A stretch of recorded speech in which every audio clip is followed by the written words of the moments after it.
On a cold morning in late January 2001, the chief transport engineer at Rheinbraun stood at the edge of the Tagebau Hambach pit in western Germany. Below him sat a machine that weighed 13,500 tons. In 3 days, that machine had to start moving, not on a truck, not on a railway, not in pieces. It would walk 22 kilometers, across an Autobahn, across a river, across a railway line, at a maximum speed of 10 meters per minute. The route had been surveyed for 14 months. The Autobahn closure was authorized for 3 nights. The engineer had not slept for 2 of them. On his clipboard was a single calculation, a number that, if wrong by even 3 centimeters of ground-bearing pressure on one of the 2,200 meters ahead, would end the entire operation. He had checked the calculation 11 times. In 3 days, he was going to find out if the 11th time was correct. Before you understand what this engineer was about to attempt, you have to understand what was sitting at the bottom of that pit. Bagger 288 is a bucket wheel excavator built by Krupp in West Germany. Construction took 10 years, 5 years to design, 5 years to manufacture.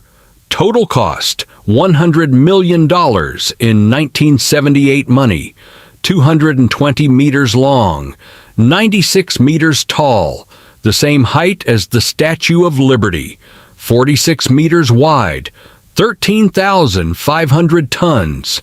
When it was completed in 1978, it became the heaviest land vehicle ever built. It was designed for one job, to remove the layer of earth, the overburden, that sat on top of the lignite coal seams at Tagebau Hambach. In a single day, it could excavate 240,000 cubic meters of material. That is a soccer field dug to a depth of 30 meters, every day, for 23 years. And by the year 2000, it had finished.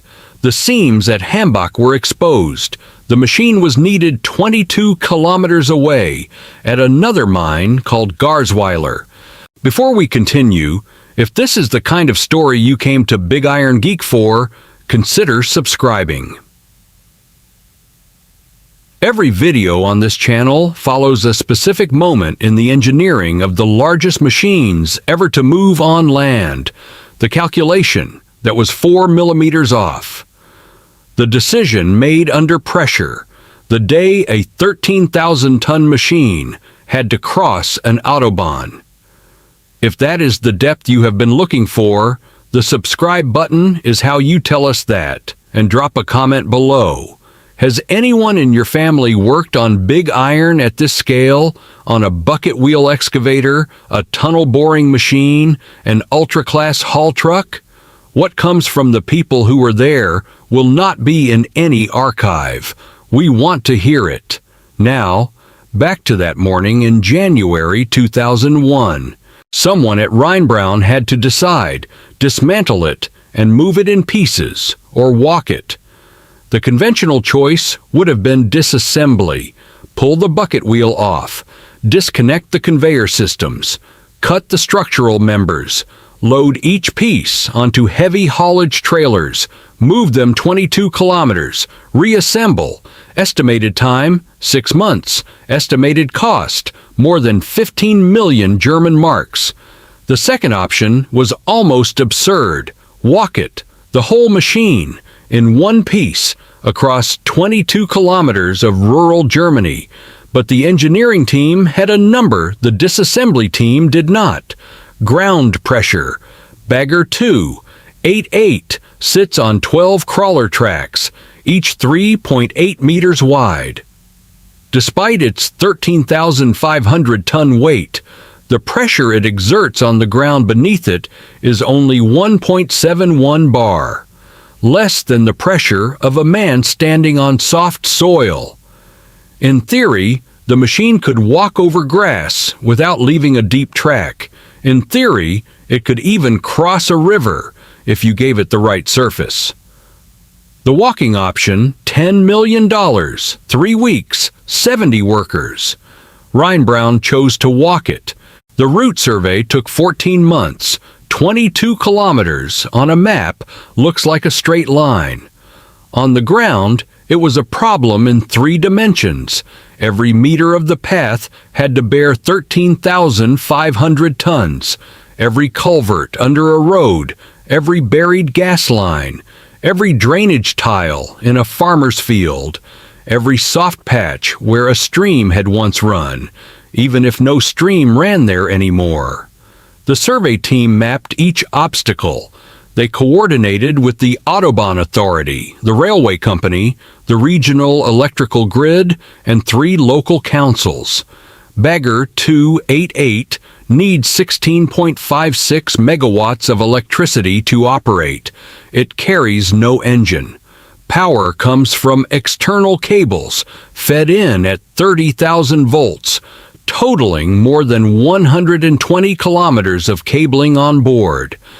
As the machine moved, those cables had to be reconnected repeatedly to different parts of the regional industrial grid. On board, the machine carried a cable reel, 1 kilometer of cable ready to deploy. And then there was the question of obstacles that could not be moved, like the Autobahn 61 and the river Erft. The Autobahn 61 runs north to south through North Rhine-Westphalia. It carries between 50,000 and 70,000 vehicles every day, one of the busiest sections of the German motorway network, and in February 2001, it had to close. For the first time in its operational history, a section of the A61 was closed entirely so that something could cross it. Not under it, not over it, across it, on the surface, at 10 meters per minute. The closure was scheduled for 3 nights. Traffic was diverted onto regional roads. Newspapers had covered it. Television crews had set up. And on the appointed evening, in the darkness, with the road empty in both directions, Bagger 288 began the crossing. It took most of 1 night. A 220-meter machine walking across a 4-lane motorway, leaving track marks in the asphalt no deeper than a footprint. The road repair afterwards was minor, gravel, some resurfacing, but that was the easy obstacle. The river was harder. The Erft is not a wide river.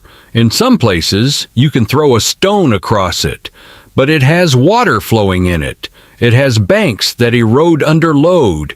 It has a riverbed not designed to support 13,500 tons of moving steel. The solution came from a calculation. Ground pressure of 1.71 bar meant the machine could walk on almost any surface. The question was, how do you create a surface that is also a river? Engineers laid large steel pipes across the riverbed. The water continued to flow through the pipes, undisturbed. On top of the pipes, they placed rocks and gravel, building up a temporary roadway. The roadway distributed the machine's weight across the pipes and into the riverbed beyond. Bagger 288 walked across. When it had passed, the gravel was removed. The pipes were lifted out. The river continued to flow as if nothing had happened. A small piece of engineering, almost elegant. It worked the first time. And then there was the railway. The Cologne-Aachen Railway is one of the busiest in Western Germany. Closing, it required negotiations with Deutsche Bahn that began more than a year before the move. The crossing window was tight, a few hours in the middle of the night, when both directions of the line could be stopped without disrupting morning traffic. Engineers laid steel plates over the rails, distributing the machine's weight away from the track. Bagger 288 walked across, slowly, in the dark, with railway personnel watching every meter. The crossing was completed in a single night.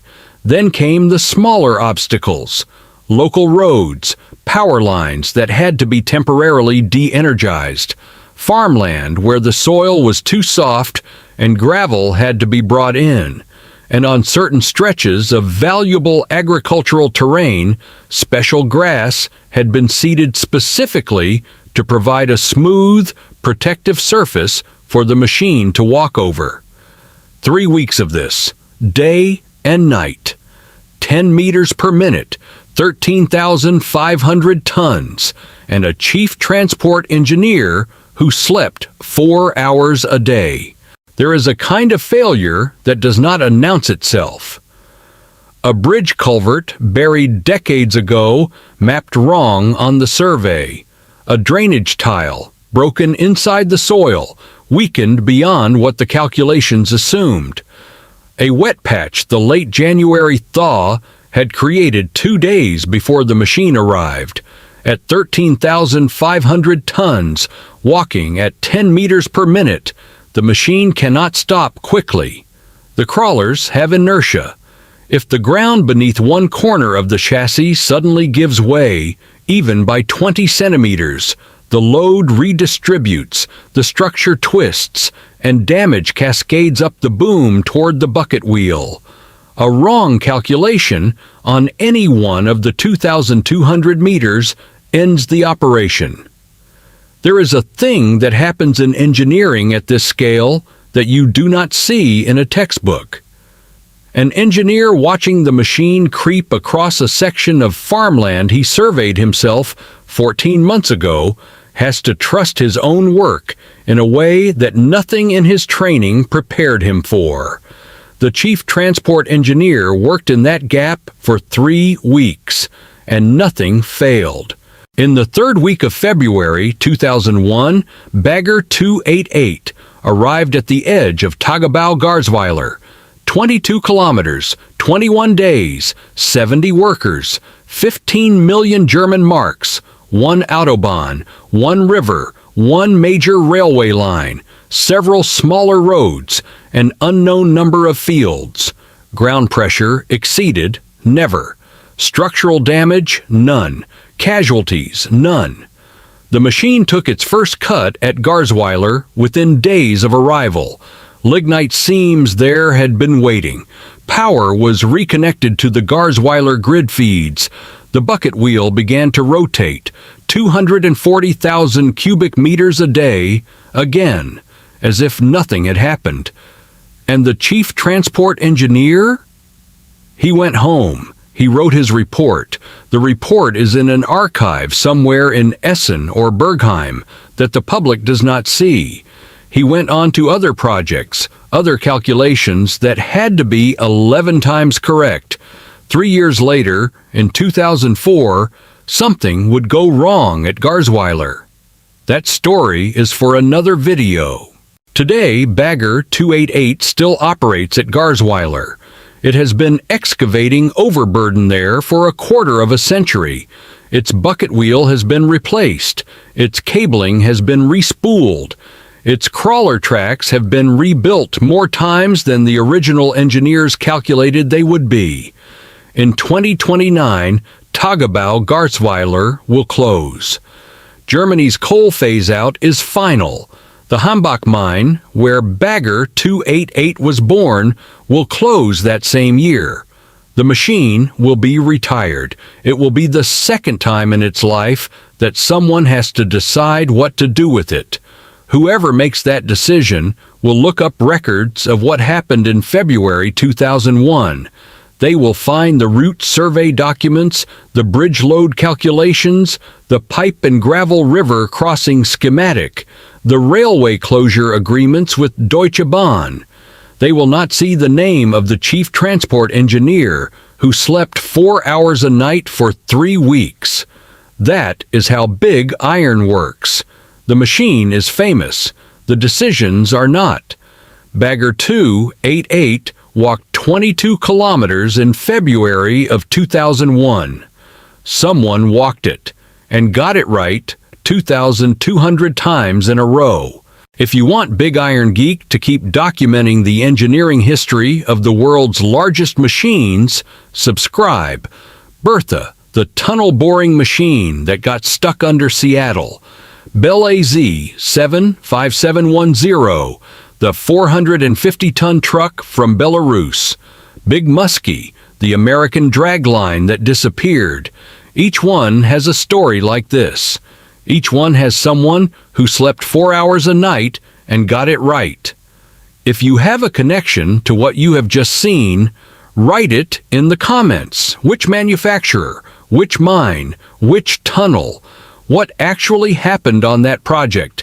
The men and women who built and operated Big Iron did not give interviews. What lives on in families and in shift notes lives nowhere else. We want to hear it.